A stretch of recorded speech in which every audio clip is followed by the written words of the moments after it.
Hey YouTube, welcome back to UniXTCG, and like I've been saying, we are going to be dumping out content. Took a little bit of a break because one, I wanted to make sure I was well informed enough about these cards to speak about them, and then on top of that, I was feeling a little burnout with the content I was putting on my second channel, this channel, and then just moving for the second time in 2 months. Point being, we are back now, and we are here to serve up some green reveals. And man, there are some gems in here that probably shouldn't be in here without some other changes being made to green as a color. That being said, we are about to jump into this, so if you like the video, and if you love the video, maybe subscribe. And last but not least, if you want to give me an extra boost, go in the description and go over to my Universe X channel where I do all things Dragon Ball, and just give the channel a subscription. We are this close to 1,000, and as long as we get to 1,000, we'll be monetized shortly after. So with that being said, let's hop into the Fusion World content.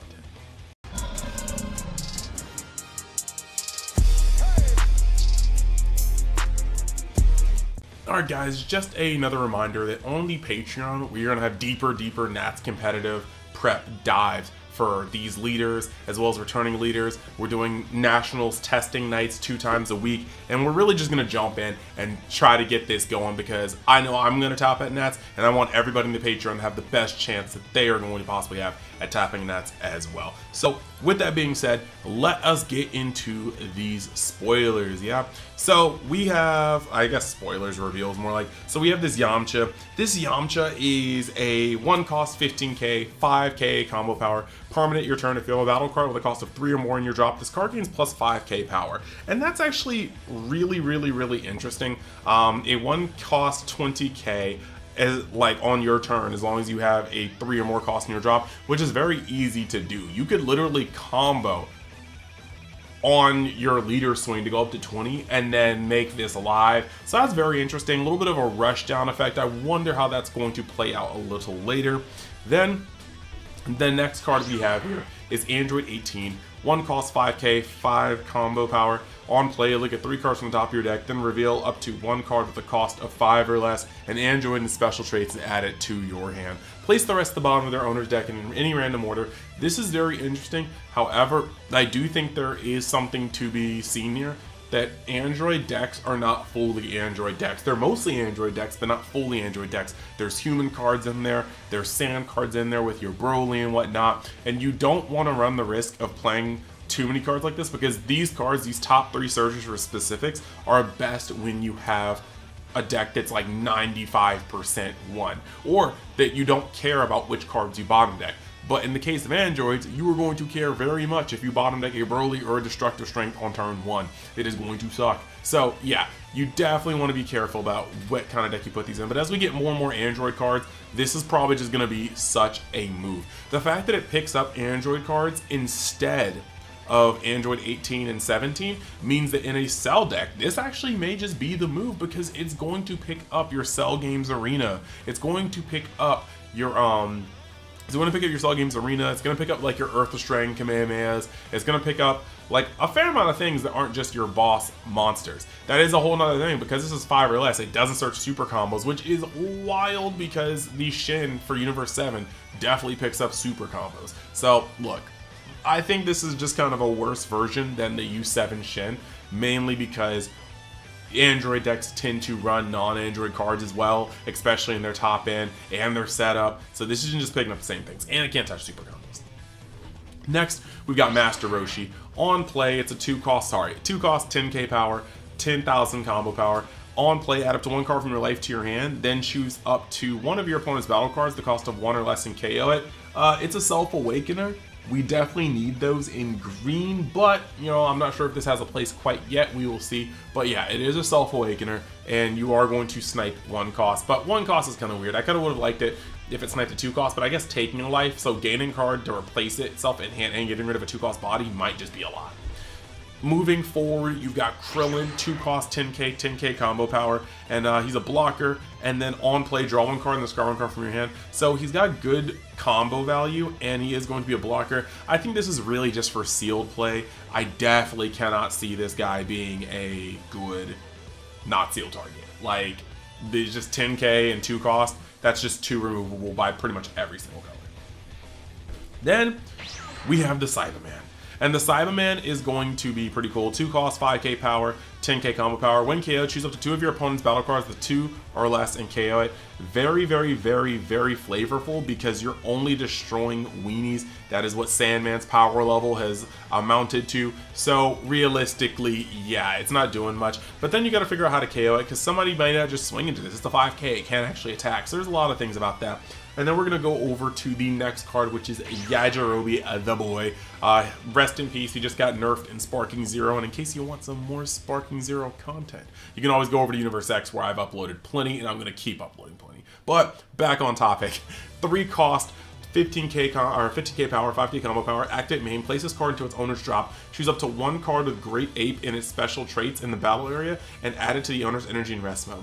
So this is actually really cute because you can actually get rid of a card that we're going to see later, and I'm sure later there's going to be more Great Ape cards, and maybe, if my theories on Daima are correct, there are going to be more Great Ape cards in the future. So I don't know, maybe shameless plug for that video too. Look, there's a lot of cool stuff on Universe X, but moving on to the next card, we have a 3 cost, 20k, 5k combo power TN. On play, choose up to 1 of your opponent's battle cards that cost 2 or less and KO it. This is very interesting because all these cards are just kind of like weenie negation, and I don't really see them working well outside of sealed. But you never know what deck down the line is going to be a 2 cost, 1 cost spam, and cards like these are just really going to get it in.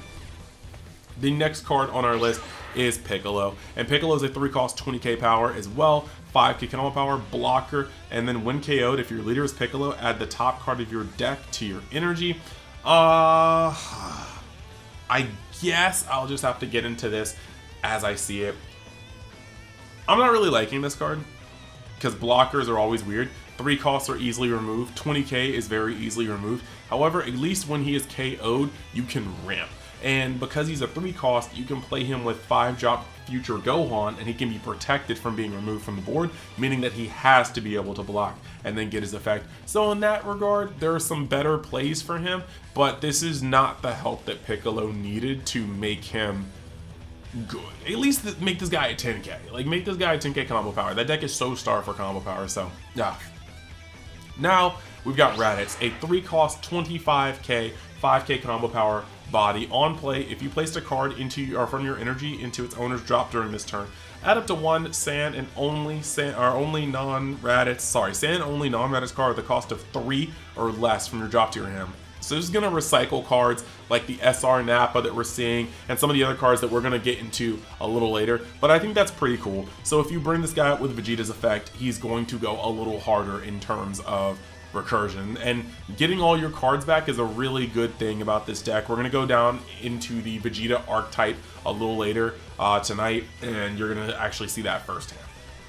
So next we have got Nappa, and Nappa's a 3 cost, 25k, 5k combo power. On play, if you placed a card from your energy into its owner's drop during this turn, choose up to 1 field card with a cost of 2 or less in your opponent's battle area and place it into the owner's drop. So essentially, goodbye Lonesome Battlefield, whatever it is in black. Goodbye Frieza's spaceship, goodbye Bobbity spaceship, goodbye TOP arena. Yeah, there's a lot of things that get swept up by it. Goodbye your opponent's artificial full moon. Like, a lot of cards get hurt by this, and it's safe to say that you just want to make sure that you are not on the receiving end of this card if you have a field card. If a deck with a field card gets particularly popular, you can bet that Nappa will rear his bald head to remove it from the field, and you'll probably feel bad about it one way or another. Next, we have Vegeta, and this is the mythical 3 cost Vegeta, because all these sands are 3 costs. But on play, he's a 3 cost, 20k power, 10,000 combo power. On play, discard 1 card from your hand, look at 10 cards from the top of your deck, and place up to 1 artificial full moon into the battle area. Place the rest at the bottom of their deck in a random order. This is a really cool way to get artificial moon, which we'll talk about later, because like I said, for these, we try to keep the cards we've already seen at the back of the video. And yeah, this is a really cool way to fish for your artificial moon. He can be played on curve, he can be cheated out. I think it's very, very nice. Now we have this Cell, and Cell is actually going to be some little retro support. 3 cost, 10k combo power, 10k power. Activate main, place this card in its owner's drop. If your leader is Cell, place up to 1 Cell Games Arena in the battle area from your hand in rest mode. You do go -10 in hand, or -2 cards in hand to play this, but at the same time, playing this and playing out Cell Games Arena on turn 3 means that on turn 4, you charge to 4, Cell Games Arena to 5. On turn 6, you charge to 6, Cell Games Arena to 7. And on turn 6, you're charging to 8. That's pretty cool. I did that math, right? I did that math, right? Turn 4, you charge to 5, Cell Games to 6. Turn 5, you charge to 7, you Cell Games to 8. And then, 4, 5. Sorry, math is hard sometimes. Like turn 4, you go from 4 to 5. And then turn 5, you go from charge to 6, go up to 7. Yeah, and then so on your turn 6, you're charging to 8 naturally. If you did not ramp at all. If you ramped on your turn 5, you'll be able to, on your next turn, go up to 8 just by charging, and then you'll be able to do that. So yeah, you're looking at it pretty well. You're looking at it pretty well. I think that this is decent, and I want to test it out because it's more combo power, and you're cheating out a turn early. There is more field card hate, but Cell is a very nasty deck once it gets rolling. Now we do have this Piccolo from Daima, 3 cost, 20k combo power, 10k combo power. Sorry, 20k power, 10k combo power. On play, place 1 of your energy into its owner's drop. Choose up to 1 of your opponent's battle cards, the cost of 3 or less, and KO it. And that is good. That is just flat out good. We like that. And depending on the deck, you're going to be able to recur that. You know, it's got some synergy with a lot of different things. Now, a lot of decks will not want to take something from its curve, but 3 or less is a very good removal point, and we're always looking for good ways to remove people's 3 costs or less. Like Bardock is a major problem for green, and while we do have another card later in this spoiling session that almost invalidates this card, it's also nice to have an addition that doesn't ramp your opponent. So even if this card isn't used that much, I like this card for what it's worth. Next, speaking of Namekians, but speaking of bad Namekians, we've got Kami, and this card is just god-awful to me. 5 cost, 25k, 10k combo power. On play, add up to 1 extra from your drop to your hand, and add up one card from your hand to your energy. Yes, you are ramping, but this is a 5 cost. The 25k, I don't know. Maybe this is just better. Maybe I just need to see this in a different lens and look at it from a different perspective, but I just don't like this card. It doesn't seem like it's doing enough for me to pay 5 in, even in a deck that ramps. So we'll see, we'll see. Maybe green's just at this point where it's so fast that this doesn't seem good, but maybe it is good. Let me know in the comments. And then we got this bum Turles, but for real, he's a 5k, 30 cost, or 5 cost, 30k, 5,000 power body. And he says, permanent, your turn, if you have 6 or more energy, your Broly leader gets plus 10k power, making him a 35k attacker. On your turn. You played 5 for this, and I guess it gives you a boost for no reason. At the end of the day, I'm not quite sure what spot this has in the deck, you know what I mean? I'm not quite sure what it does in the deck to warrant being played. It's only a 5k combo, it's giving a static boost, but green doesn't have a problem swinging on things. Your leader's already going up to a 30k if it so chooses. I'm just not quite sure about this card, you know? And then right before we go on a quick sponsor related break, we got this Bulma super combo. She looks very tired, she's working on the scouter, and that's pretty much that. We are going to talk about our sponsors because you guys need to know where to buy your TCG product, and then we're gonna get right back into this, so stay tuned. Alright y'all, taking a quick moment to shout out the sponsors for this video. First up is Mystic TCG, a store based in Missouri that sells all sorts of TCG product, even more than what you see featured here on this page. They also buy singles, collections, and prize cards, so make sure you actually catch them out in their store in Missouri at an event, or even on their Facebook, just to be able to see the events here, but also ask them what they're up to and what they're looking for in terms of vending. You can also use the code UNIXTCG to get discounts off your pre-orders as well as orders, so make sure you get your TCG product while it's hot.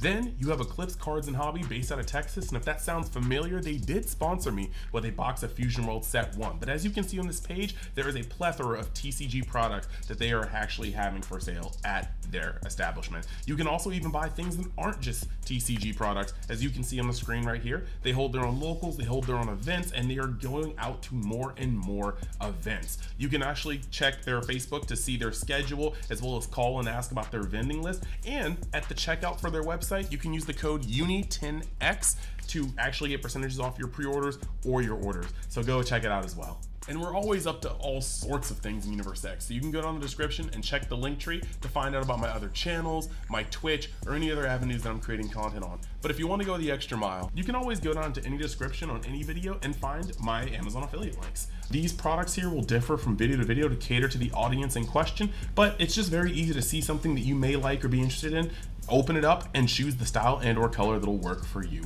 All proceeds will give kickbacks to the channel, so it'll be some direct support, and I'll always appreciate the help from you guys. So with that being said, let's get back to the video. Okay, so the next card we have on our list is Self-Destructing Cyberman. And this is a 1-cost activate main. KO one of your Cyberman battle cards, draw 2 cards. So you get to KO one of your Cybermen, draw 2 cards, and then KO, I believe it's two bodies that are 2k or less. So, or up to one of your opponent's battle cards with a cost of 2 or less. So that's a 3-cost combo to blow up something 2 or less and draw 2 cards. It's not that great. You break even technically, and you destroy a weenie if it's on the field, and you draw 2 cards. It's just not really worth it. Gonna be really fun for sealed though, I guarantee you that. Now this next card right here. Why?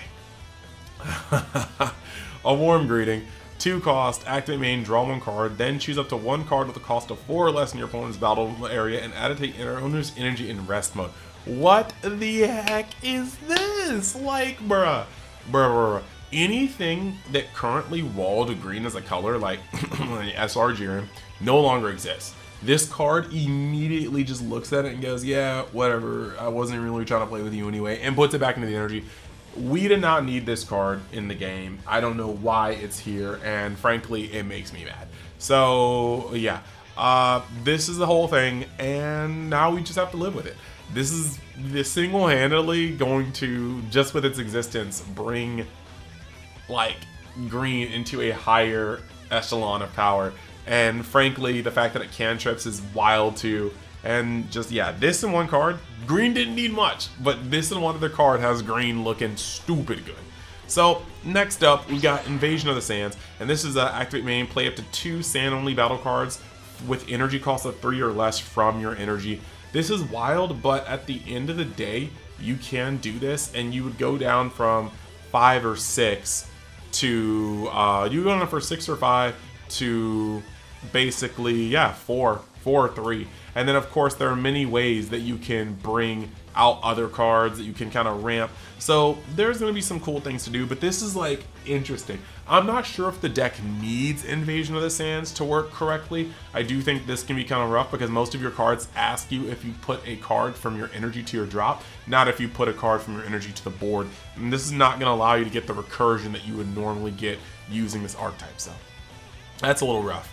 And then moving on, we're going to start going through cards that we've already seen and talking about whether or not they get a boost going through this. And frankly, when it comes to Son Gohan Youth, we do have the full moon that we've already seen, and so he's going to be a 20k for 2, and he's going to be a self-awakener. This is really, really good for green in general, just having a self-awakener that only costs 2, because right now we just had Paragus, and I'm glad that we can see this card. It didn't really get better from anything we saw, but pretty cool. This Chaozu, 3 cost 20k. Yeah, no, this card did not gain any help from what we just saw as far as I know. There aren't any self-KO cards that I was looking at that are going to make this any better. This Goku, this Goku is interesting. It's kind of weird because this is a body killer. It kills bodies on board. It doesn't go for face, and we're seeing more of the cards get fleshed out, but in all honesty, this card may not do enough. Like the Grade 8 Vegeta that we're gonna see soon enough does blow things up. Then we've got a Warm Greeting that's also gonna blow things up. In all honesty, this card being a 0k and not really having its effect when it attacks a leader may not be something that we actively want to play in the deck. I don't think it got any help, to be honest, no. Now we have Nappa. Nappa didn't need any help. This card and a Warm Greeting were just snapped for green as a whole. And no, this card did not need any help. This card is already a 10 out of 10. And then we got the Grade 8 Vegeta. This didn't really gain any help either. Like, green's SRs are straightforward this set, and the cards are around them, but not necessarily making this any better or worse. But we are starting to see the way this is. This is the top end of the deck. tapping 6 when it looks like 6 may be what you get up to in general in the deck, and then blowing up something 5 or less. This is good, as long as you don't see no Yajirobe.